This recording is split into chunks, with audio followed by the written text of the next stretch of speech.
come in. Oh. Wait a moment.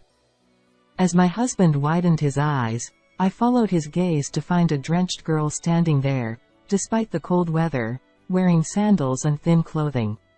Could you please give me something to eat? Approaching me, the girl extended her trembling hand, holding a single $1 bill. My husband and I exchanged looks. At first, we changed the girl's clothes and fed her a soup with a lot of vegetables. Watching the girl happily munching on the soup, blowing on it to cool it down, we felt relieved. The girl's name was Emma, and she lived with her mother, Mary. Her mother seemed to be very busy with work and couldn't come home often, Emma explained. We grew concerned about Emma and told her she could come to our place anytime. Then Emma started coming to our house once a week, around 2 p.m. on Sundays. One day, with her backpack still on, Emma rushed in, and as instructed, my husband and I followed her to her house. Mom, I brought them. We cautiously peeked into the room Emma entered. This is terrible.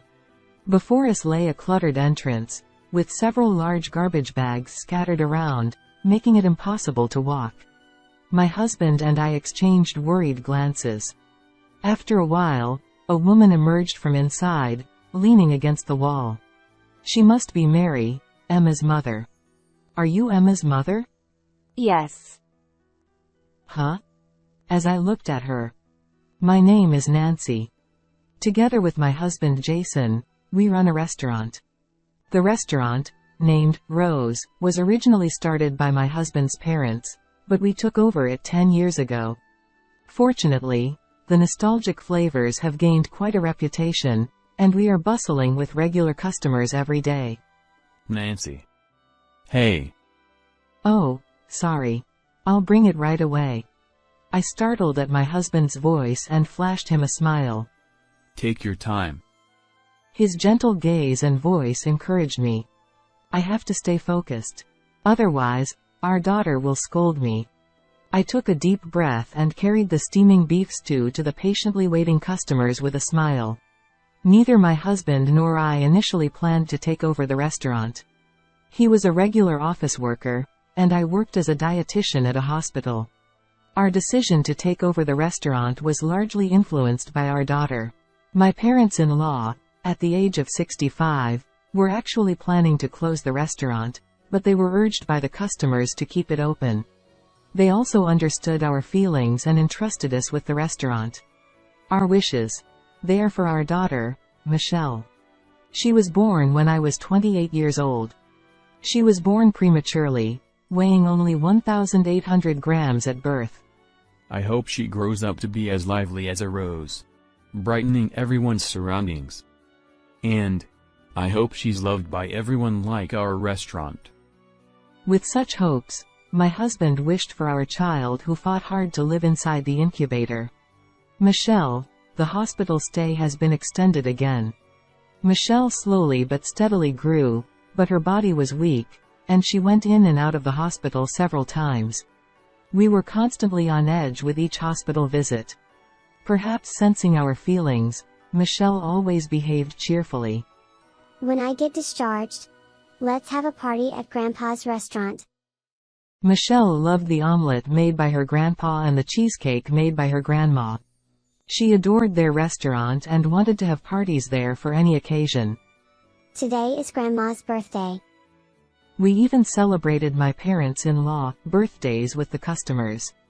Michelle, who kindly cheered everyone up. We were supposed to watch her grow into an even more wonderful woman right by her side. The situation took a sudden turn when Michelle was in the winter of her 3rd grade. Since becoming a 3rd grader, Michelle's health had improved significantly, allowing her to attend elementary school. She could participate in the sports festival for the first time, and sometimes her friends would come over to play after school. Just as we were relieved that she could finally lead a normal life, one day we received a call saying Michelle had collapsed at school. We rushed to the hospital where Michelle was being transported, only to find her in the intensive care unit, connected to numerous tubes, fast asleep. She was fine this morning. Why? My husband asked the doctor anxiously. Michelle will be okay. Right? Both my husband and I were so panicked that we couldn't stand without the support of hospital staff. Michelle's congenital kidney condition had worsened, and the doctors informed us that she was in critical condition. I'm sorry for worrying you. I'll get better soon. So don't worry. We have to have a discharge party as soon as possible, Michelle said, trying to cheer us up despite clearly feeling unwell. However, the illness gradually consumed her, and 2 weeks after being hospitalized, Michelle became someone who would never return home. Until the very end, Michelle looked forward to having parties at her grandfather's shop. Rose, the namesake of Michelle, held a special place in her heart. Hence, my husband and I vehemently opposed it when my parents-in-law considered closing the shop. We wanted to preserve this place filled with memories of Michelle. They nodded with gentle smiles, understanding our feelings. Over the next 7 years, my parents-in-law imparted the essence of the shop's flavors to us. Thanks to them, Rose continues to be a beloved spot for everyone. I'll have the omelet, please. Oh, Nancy, please display this in the shop. One day, while taking orders, the florist 3 doors down gave us a small bouquet. Today marks Michelle's anniversary. Among the regulars, some still remember Michelle, showing such gentle gestures like this florist. It's heartwarming to know people remember Michelle. But I still can't shake off my regrets. If only I had given birth to a healthier child. Inside the closed shop, I gaze at the flowers from the florist, tears welling up. In the empty shop, I sometimes find myself crying, reminiscing about Michelle. My husband comforted me, patting my back gently whenever I felt down. No one's to blame. It's been 23 years. And people other than our family still remember Michelle. That makes me happy. It's probably thanks to this shop. 23 years. As I look around the shop, it's well maintained, but being 50 years old, it still carries the weight of its age. We're already 59. How long can we protect this place Michelle loved so much? Nancy? What's wrong? Oh, it's nothing. Thank you. I replied, vaguely feeling anxious about the passage of time but not wanting to worry my husband further by articulating it. On a day of heavy rain, with few customers, the shop was unusually quiet, the sound of rain outside resonating clearly. Since there aren't many customers today, Nancy, you can take a break in the back. My husband said kindly to me as I started cleaning around. Thank you, but I feel like doing something with my hands. Just then, the door of the shop opened. Excuse me. Welcome. Oh, wait a minute. My husband's eyes widened as he looked ahead, where a shivering girl stood, despite the cold, wearing sandals and drenched from head to toe. Just wait a moment. I'll get a towel right now. I hurried to the back room and fetched a bath towel. It must have been cold. You'll be okay now. Could you give me something to eat? The girl extended her trembling hand as I approached, with a single $1 bill in it. My husband and I exchanged glances. Nancy, do we have any clothes that might fit her? Oh, I think Michelle's pajamas are upstairs. Come on, let's change you out of these wet clothes for now, to avoid catching a cold. Wrapping the drenched girl in a bath towel, I led her upstairs. Though currently unused, the second floor of the shop used to be where my parents-in-law lived until 3 years ago. Michelle, who adored her grandparents, always kept her pajamas with them, so she could stay over anytime. They had kept her pajamas neatly stored all this time. Oh, it fits perfectly. The pattern might be a bit outdated, but please forgive us. I worried a bit that she might dislike the outdated pattern from 23 years ago, but the girl seemed genuinely happy wearing the pajamas. And she seemed a bit relieved, quietly thanking us. When we went back downstairs, my husband, seeing the girl in Michelle's pajamas, widened his eyes. It suits you. Yeah. It suits you. Oh. Just wait a moment. I'll make something to warm you up. My husband started happily chopping onions. Perhaps feeling a resemblance to Michelle in the girl, my husband occasionally gave her gentle glances. Be careful. It's hot. After a while, my husband brought a hearty soup. Wow, it looks delicious. The girl's face lit up brightly. Watching her happily slurp the soup while blowing on it, we couldn't help but smile. I'm full. Thank you for the meal. The girl, finishing her meal, politely clasped her hands. Hey, can I ask your name? I'm Emma. Emma. My husband and I exchanged glances, noticing her speech bore a resemblance to Michelle's. Further inquiry revealed Emma was 8 years old, the same age Michelle was when she passed away. That's why Michelle's pajamas fit her perfectly. Michelle was this small. The thought of Michelle brought tears to my eyes involuntarily. At the same time, I wondered why such a young child had come alone to our house in the heavy rain.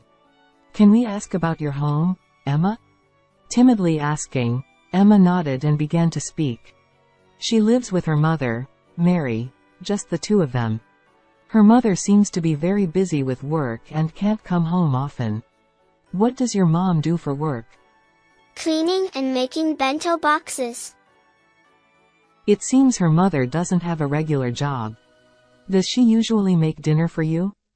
Usually, she leaves sandwiches or noodles for me. But today, there was nothing. I think Mom was really busy.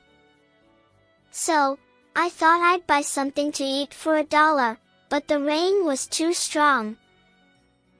Unable to reach the supermarket, Emma happened to find our shop and came in as if guided. It was evident from her speech that Emma loves her mother dearly. Although I had never met her mother, it was clear from Emma's words that her mother was desperately raising her. As a single mother, this mother and daughter probably have no one else to rely on. What should we do? My husband and I fell into silence for a while. Sensing our discomfort, Emma stood up. Thank you so much today. The soup was delicious and made me feel better. I know $1 isn't enough, but I'm sorry. Saying this, she offered $1. It's okay. You don't need to pay. My husband said. We refused to take the money, but Emma seemed uneasy without paying even a little. Then, I'll take the $1. Thank you. If you'd like, would you come back to eat with us again? Of course. You don't need to pay. My husband offered. Huh, really? Eating without paying at a restaurant? Emma mumbled, looking down. Emma, never pessimistic about her situation, tried to maintain manners. Despite being 8 years old, Emma's mature demeanor made me worry. Our daughter passed away when she was 8. Her name was Michelle. She looked a bit like you. As Emma listened to my story, she lifted her head. Watching you reminds me of Michelle, and it makes me happy. So, would you come back to our place? We'd love to talk with you more, Emma.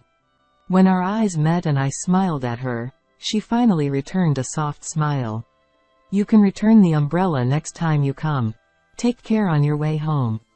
As the rain eased up, we escorted Emma out. She looked back several times, waving her hand each time. Excuse me. From then on, Emma started coming to our place once a week, on Sundays, a little after 2 p.m. What dish is this? It's gratin. I love gratin.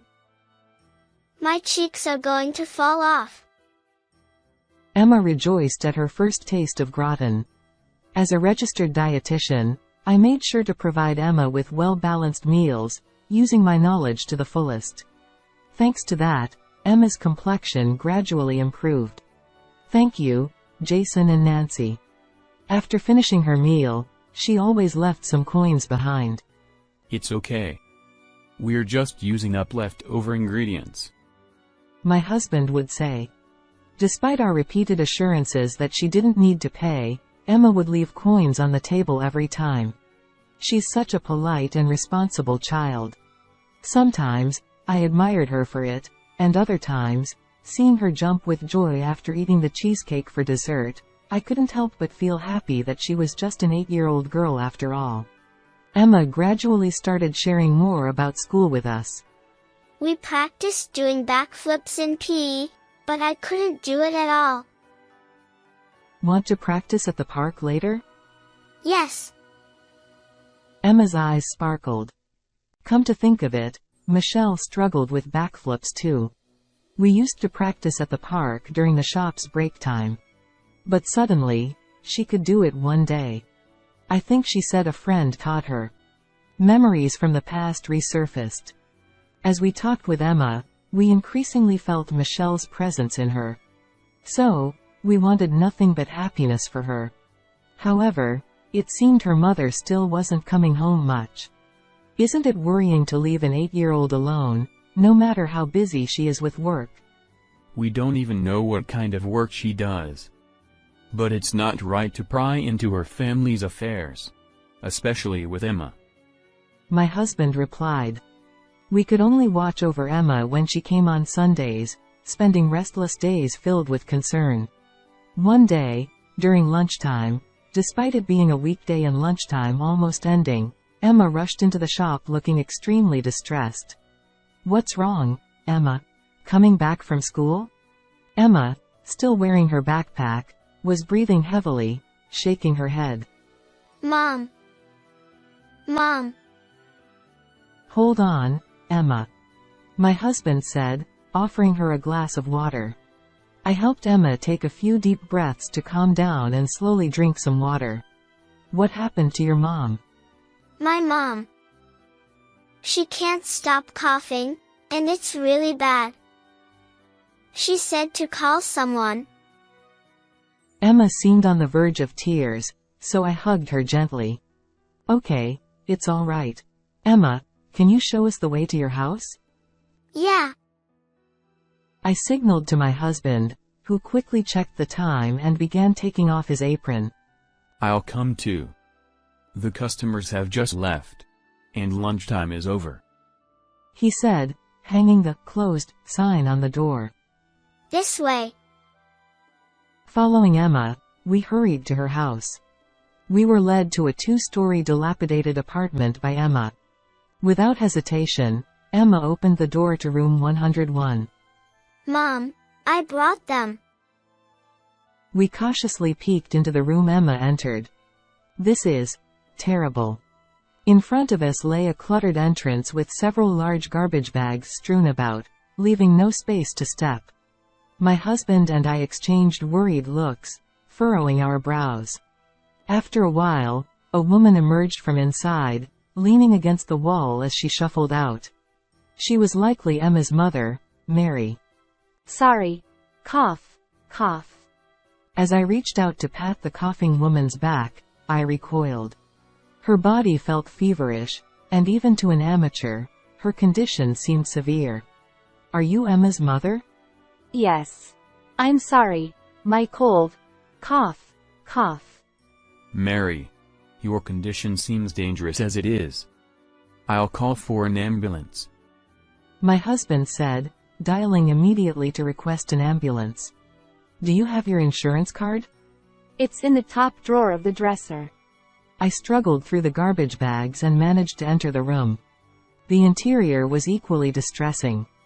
The sink was full of used dishes, there was a mountain of laundry beside the bed, and on the desk lay empty lunch containers and bottles. Emma diligently gathered the garbage from the bags. Emma, your mom is going to the hospital soon, I said, finding the insurance card as instructed from the top drawer of the dresser. The ambulance arrived promptly, and the paramedics carried Mary out of the house. I'll go with her. That's a good idea. Stay with Emma. I'll manage the shop. My husband said. I accompanied Emma into the ambulance, deciding to go to the hospital with them. The test results revealed that Mary had developed pneumonia due to a severe cold, and she had to be hospitalized for about a week. Thanks to the medication, her cough subsided, and Mary slept peacefully with a gentle wheeze.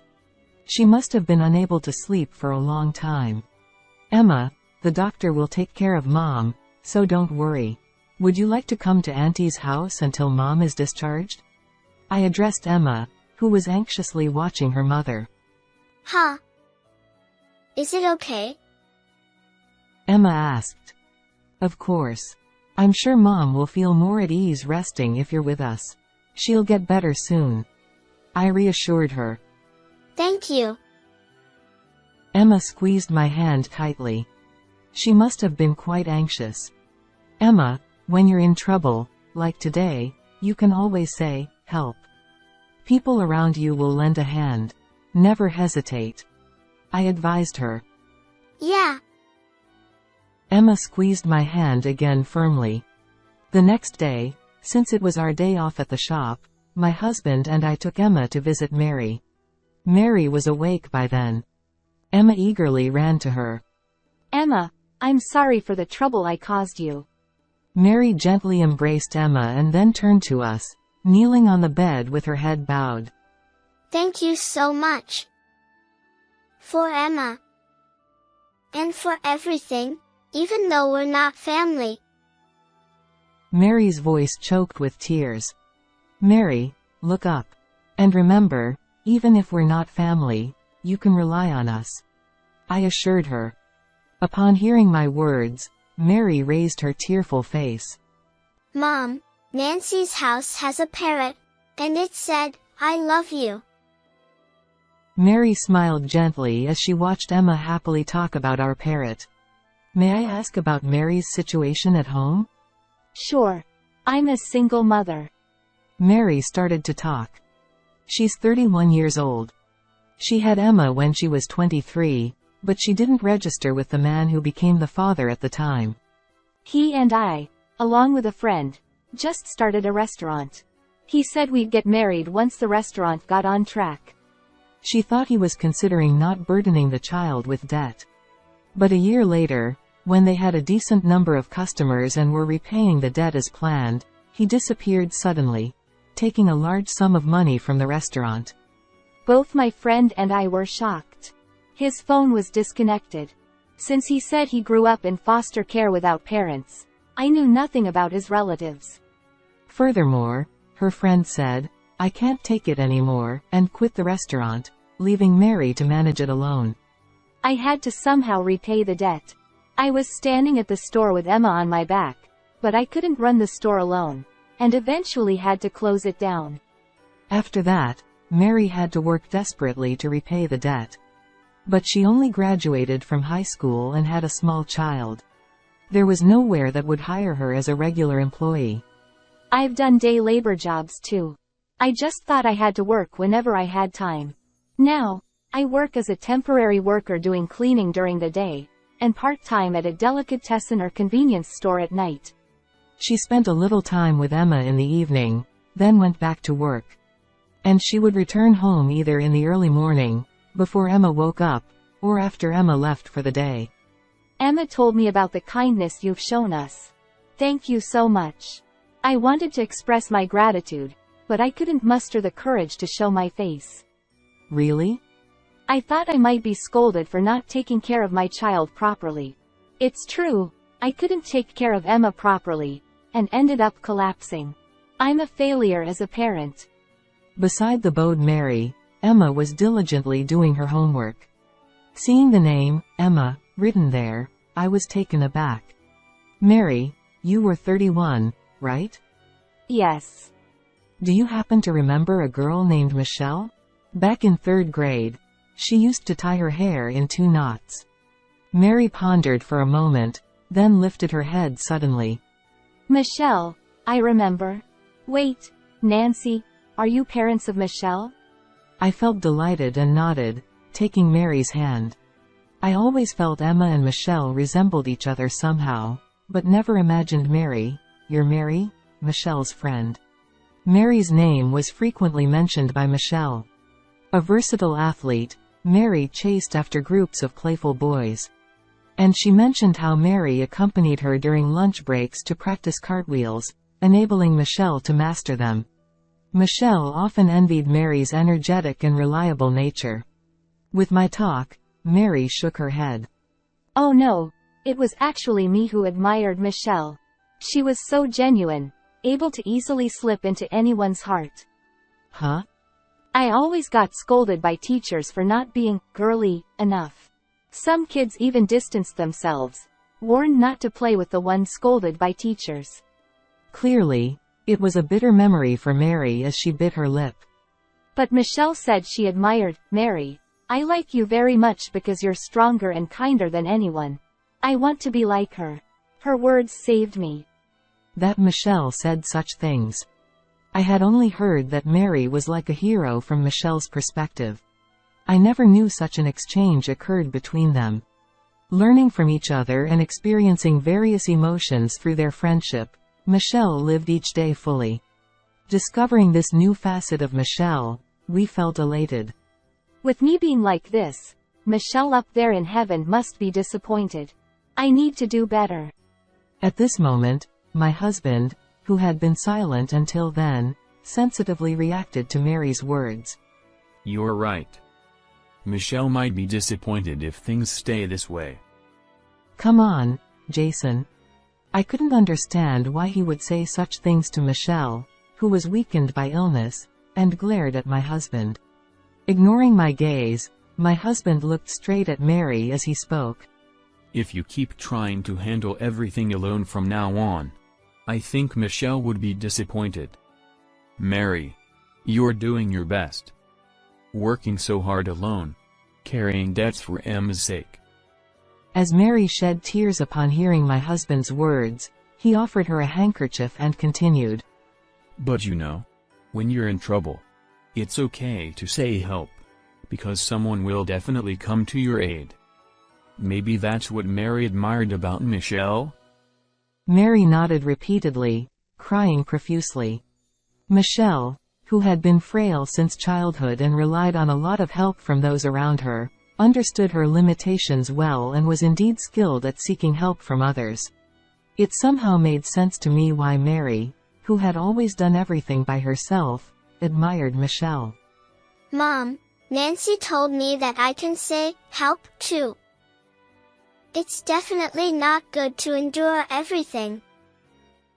Emma gently patted Mary's head as she cried. You're right. It's not good to endure. Mary returned the gentle pat on Emma's head. Then she looked at us and said, I don't think continuing to live like this is a good idea.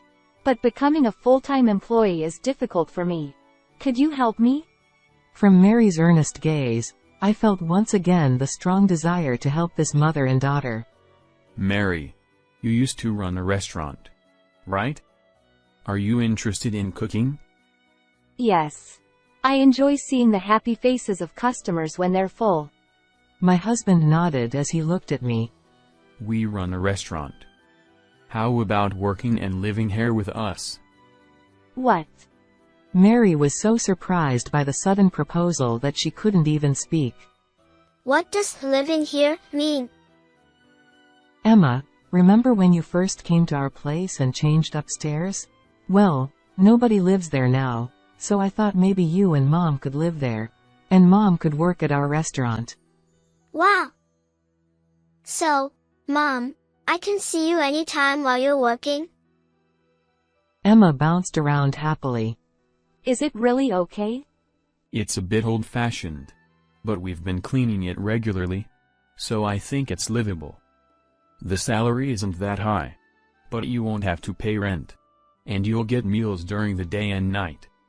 That should be enough for a decent living. My husband smiled kindly at Mary. Thank you so much. Thank you very much. Mary bowed her head repeatedly. You could ask for help properly. I'm sure Michelle is happy in heaven. Yes. Mary lifted her tear-streaked face and smiled. A week later, Mary was discharged from the hospital safely and moved upstairs to the shop. I hope you'll gradually get used to work. We don't do overtime here. Family time is the most important. If you have any trouble, just let us know. That's our workplace policy. Yes. Thank you very much. Mary's cheerful voice echoed through the shop. With her experience in the food and beverage industry, she was skilled in cooking and quickly learned the job. Moreover, she was good at accounting and became a valuable asset right away. You're lucky to have such a capable successor. Regular customers expressed their joy at the birth of a successor.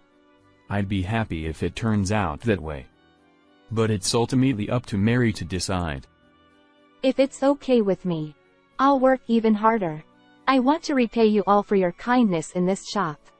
Her resolute answer brought smiles to both my and my husband's faces. I'm home.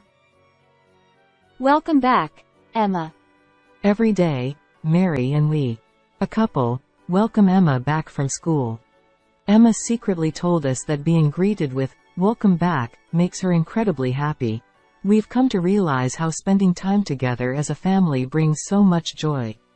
Thanks to Mary and Emma, the shop has become an even livelier place.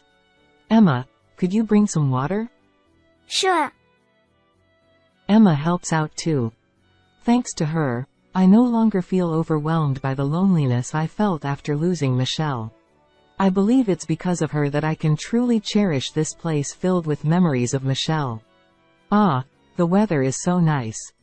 Maybe I should air out the laundry. On a warm and gentle day bathed in sunlight, the phone at home rang. It was from Emma. Hey, Nancy, can you come to the shop at 11?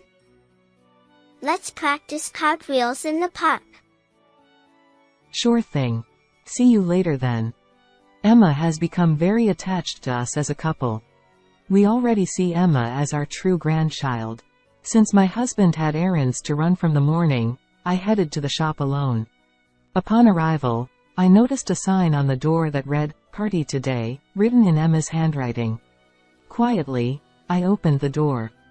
Happy birthday, Nancy. Emma's voice was accompanied by thunderous applause. Inside the shop, my husband, Mary, and Emma stood there smiling.